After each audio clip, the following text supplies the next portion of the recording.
Hello. So I am pumped. It is a Sunday morning, the day before my birthday, and I am about to start this build for my living room. I will put up on the screen my inspo photos of what I'm going for this project.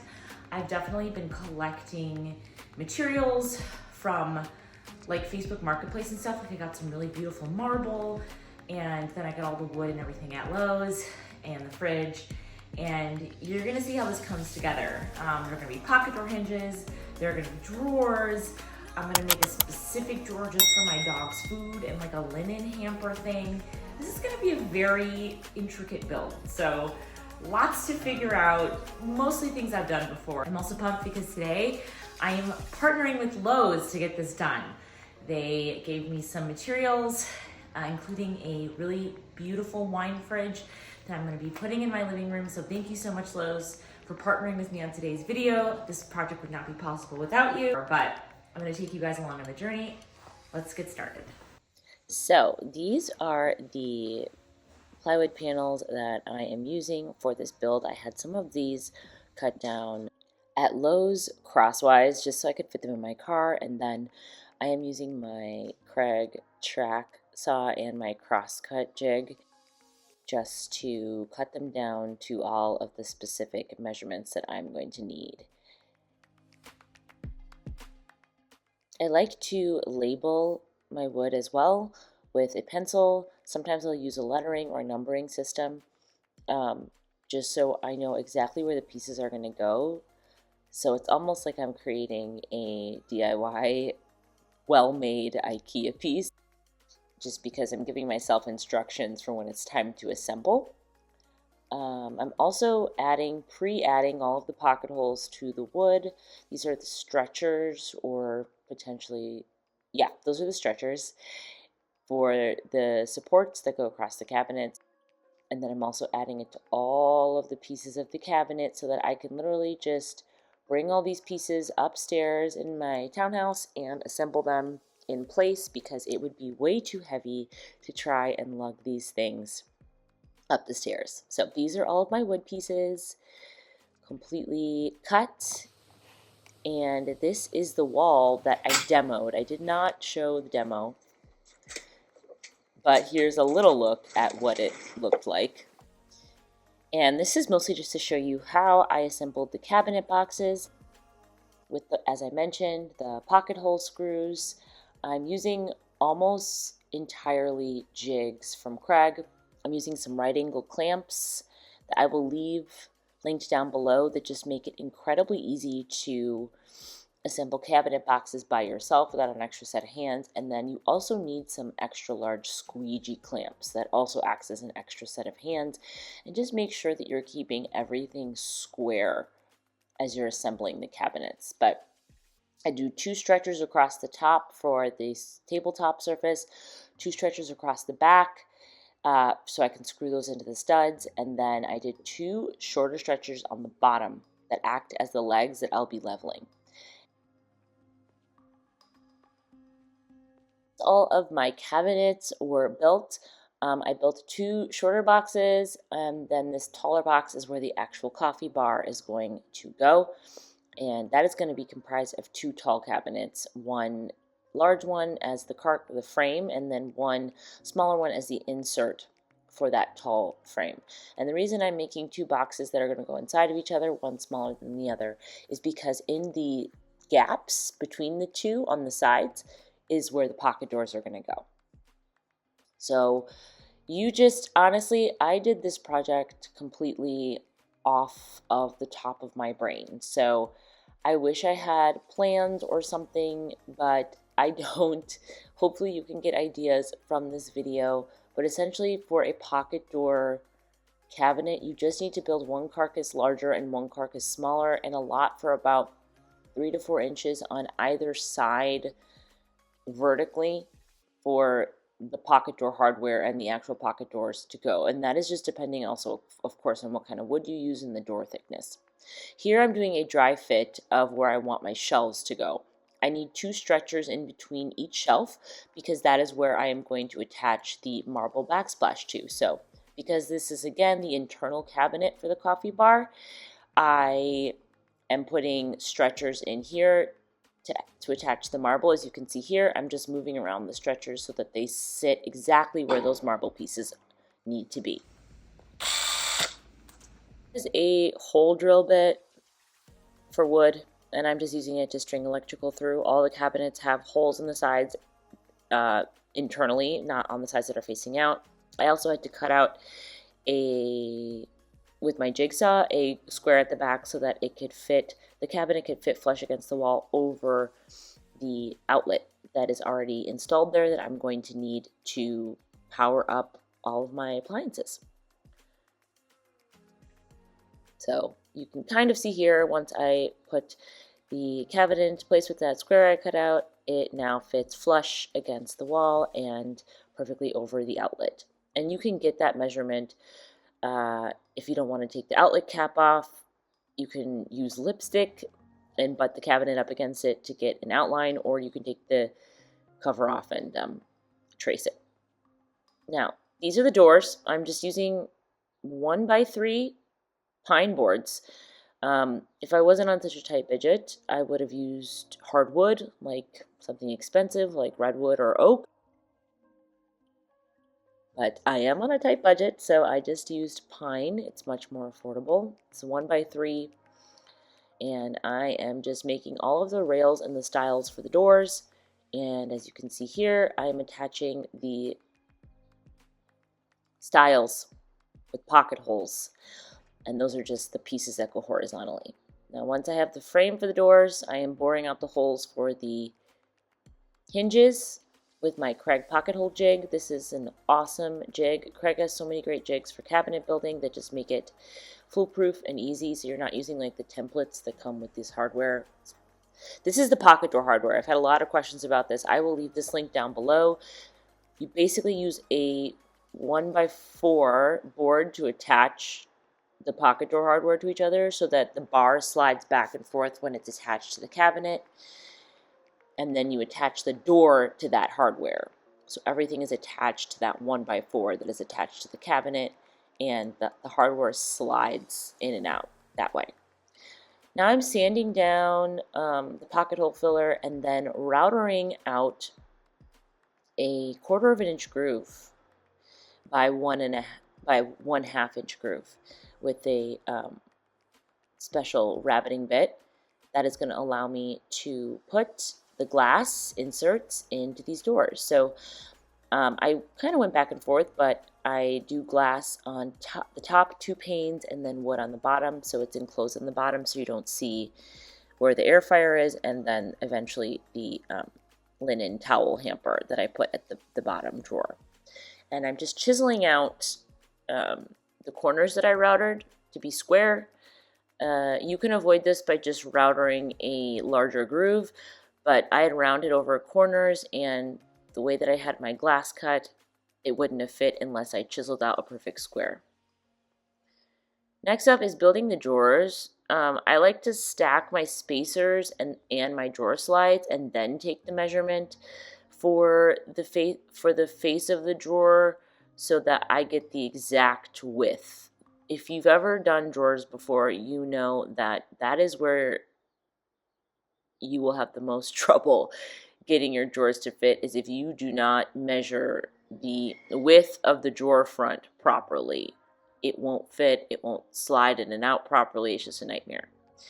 I do not use a dado stack. I just run my boards over my table saw, as you saw there, multiple passes until I get the right 1/4 inch groove. Now these are the sides for the drawers. I'm now cutting the drawer bottoms out of a 1/4 inch piece of plywood, and that 1/4 inch piece of plywood slides in and out of those grooves that I just created on my table saw, and I attach everything together with pocket holes. If you want a more in-depth tutorial on how I accomplish this, I will leave a video down below where I go more in depth on cabinet building for you to check out. But I've covered it so many times on my channel I'm not going in depth here. So now I'm just inserting the drawers into those drawer slides inside of the coffee bar cabinet that is now attached. Everything's attached to studs, and the outer frame is attached to the studs, and then the inner frame is attached to the outer frame, so it's all secure. And the doors are on. As you can see, they were sliding in and out.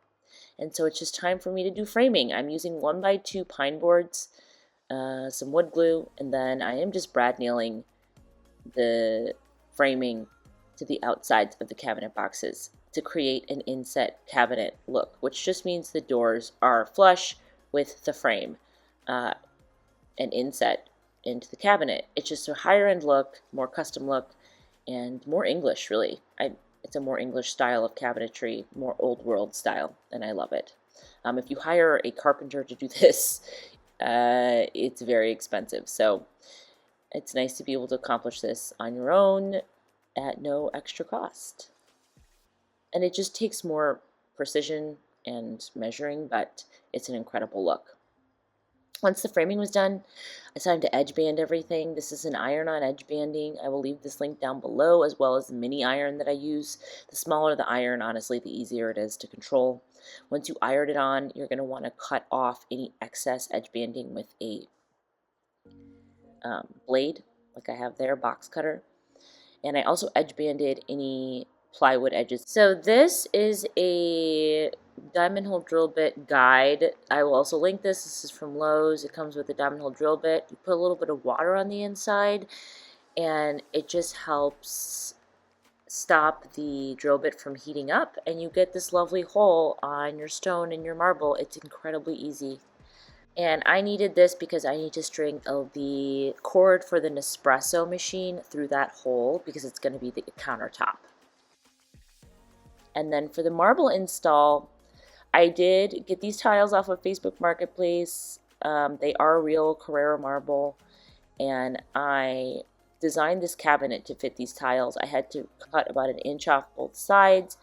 They're about 17 inches wide. And I cut them with my ceramic tile saw, which I will leave linked down below. It was about $100. And then, yeah, I just attached all of the tiles with liquid nails and then used weights to hold them in place and let them dry overnight, which you are going to see in the next clip. But that is how I created the countertops and the marble backsplash for this entire coffee bar. And I did not get the lighting installed on camera, but it is the IKEA Mitt LED lighting. I'll leave it. The progress update. I have everything framed out. This looks crazy because I had to use liquid nails to attach it, but I'm hoping once it dries that it won't look spotty like that. But anyway, it's drying. I put a hole in the back, as I showed you guys, which is going to be so functional for plugging stuff in. And then I obviously did all the edge banding today. On the drawers, these are the handles, which I'm so excited about, and I think are just going to be gorgeous. They're going to go on these 2 drawers and then on the cabinets doors. And then this is the dog food drawer down here, which I still have to build a little like small frame so that when the cabinet door is on, which the cabinet door is going to be like that, I'll be able to pull it and it won't like break, basically. And then this is the thing I'm the most excited about today, is this marble lined pantry style drawer. And I lined it with marble because I'm putting an air fryer in here, that Our Place air fryer. I literally took the dimensions of the air fryer and I measured it so it would be exactly to size. The thing that drives me the most crazy is that I have this big ass air fryer over here, and I have to take it out and I have to put it back in this pantry cabinet. And it's just like, it's the little things, honestly, but it drives me nuts. But now that I have this, I'll be able to literally just pull the drawer out. I won't even have to touch the Our Place oven. You have to have 1 inch of clearance around the thing. So I made sure there's 2 inches on each side. And I have to use it outside of the cabinet, but it's gonna be so convenient to be able to like make some toast, push it back in, bada bing, bada boom. Then down here is gonna be a linens drawer for our kitchen towels. I'm building a frame for that tomorrow. And then here is where I'm going to put my Nespresso machine for the coffee bar. I made a little hole back here so you can plug everything in conveniently. And then there's this beautiful marble. I have this jerry rigged right now just to make sure everything like dries overnight so it doesn't move. But like, look at that vein, you guys. Oh, such a good deal on Facebook Marketplace. And then I lined this top area here. And up here, I'm going to build basically like one of those things that holds wine glasses upside down. So that I might get to tomorrow. I still have to fill all of these on the doors, but this is the progress. And I have to get glass for the doors, and then there'll be wood on the bottom. So that actually, I don't know, honestly, it's so pretty. I might just make the whole thing glass because it's kind of a shame to like cover that up. It's just so pretty. So maybe change of plans on that. I might just do all glass. Anyway, loving it. So proud of this project, and just got a lot of trim work to do and paint. I'm painting this on the outside. So the inside is stained walnut, and then I'm painting the outside, but great progress, pretty progress today. So I did need to make a bigger hole in my marble so that I could string electrical through. And this is just a diamond drill hole, but you can use it dry. And you attach it to your drill, and you literally just drill the hole into the stone. If you ever need to drill a hole into stone, get a diamond drill bit. I'll leave the ones I used linked down below. And then I did put spacers in this top drawer here. I just put wood glue and a couple brad nails for the bottom of the 1/4-inch base so I could put like the Nespresso pods and tea and have them separated. And now I'm just adding trim to the bottoms of the cabinet. I didn't do like a traditional inset toe kick. I wanted it to look more like furniture. So I am just adding it to the bottoms and the tops where the gaps are underneath the cabinet and between the ceiling and the joinery.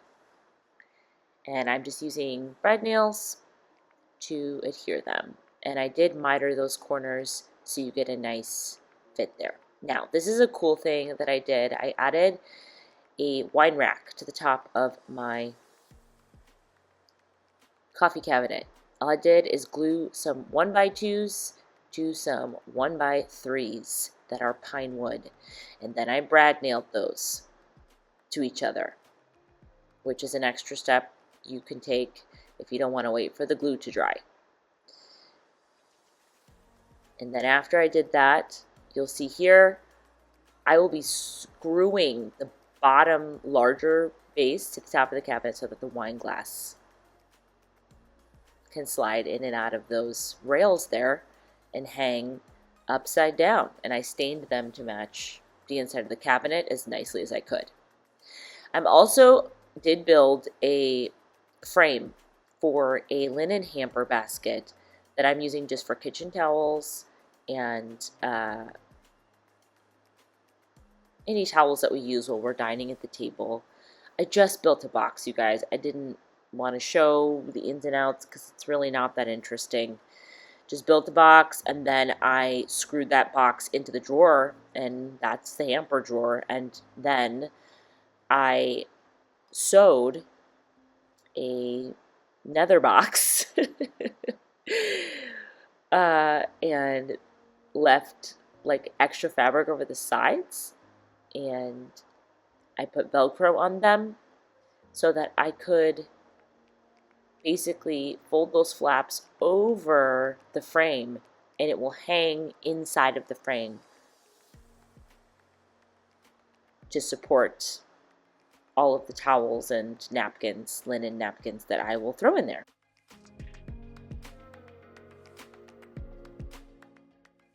So this is what it looked like when it was finished. It just gives us a place to keep napkins that are not in with our clothes. I also built a frame for the face fronts of the drawers here, and that is just built out of 1x2s attached by pocket hole screws. And that is to support this drawer front here that gets screwed into that frame. I do that just by using a clamp from the outside, using a 1/4-inch piece as a spacer for the inset gaps around the face front, and clamp it and then screw it from the inside, and that's pretty much it. You can also clamp, they sell jigs for this, but I didn't want to pay for a jig, so I just use my own clamp. And it takes a lot of reworking, but eventually you move it around, the face fronts around enough, you'll get the gaps you want.